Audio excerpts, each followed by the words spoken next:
Robin Reed Weather Center. Here's your first alert hometown weather forecast.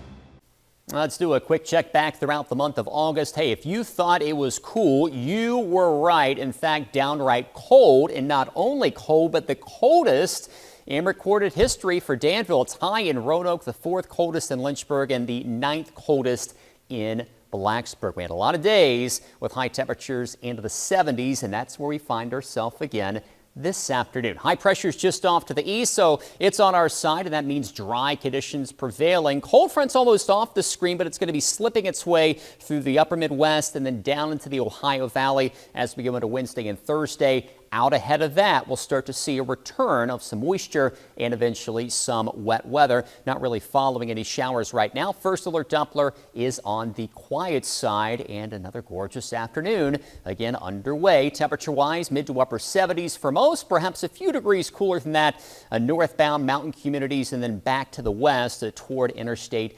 77. But hey, those pollen levels staying up there here at least the next couple of days. I do think we can start to get some relief as we head toward Thursday and Friday in the form of wet weather, and that's going to knock down the grass pollen some, perhaps the ragweed a little bit. But of course, what really helps is the first frost, and we are still a ways away from that. It's cool, but not that cold here as we talk about low temperatures dropping into the 50s again for tonight. Jacket worthy as you're venturing out the door on Wednesday.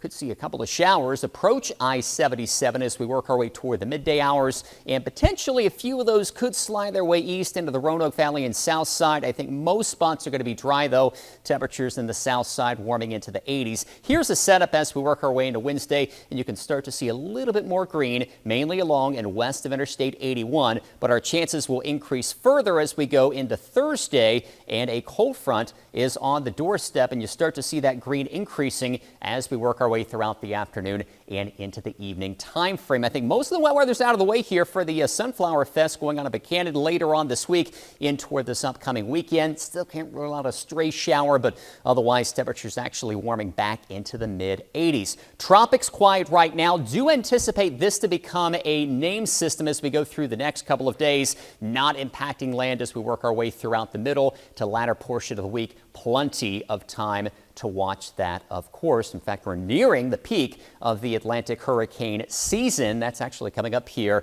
the second week of this month. Here's your first alert 7-day forecast. Best chance for those showers and thunderstorms on Thursday, like I said, with the cold front sliding its way through, if you want to call it a cold front. No colder behind it. In fact, actually warming up into the mid 80s. We will start to feel a little cooler, though, as we head towards Sunday and Monday of next week. Nighttime low temperatures for the first time in a long time, warming back up into the 60s. All in all, pretty good looking forecast here the next several days. Yeah, definitely can't complain. Make sure you get out and about and enjoy it. And yeah, I know we've been spoiled with all this sunshine.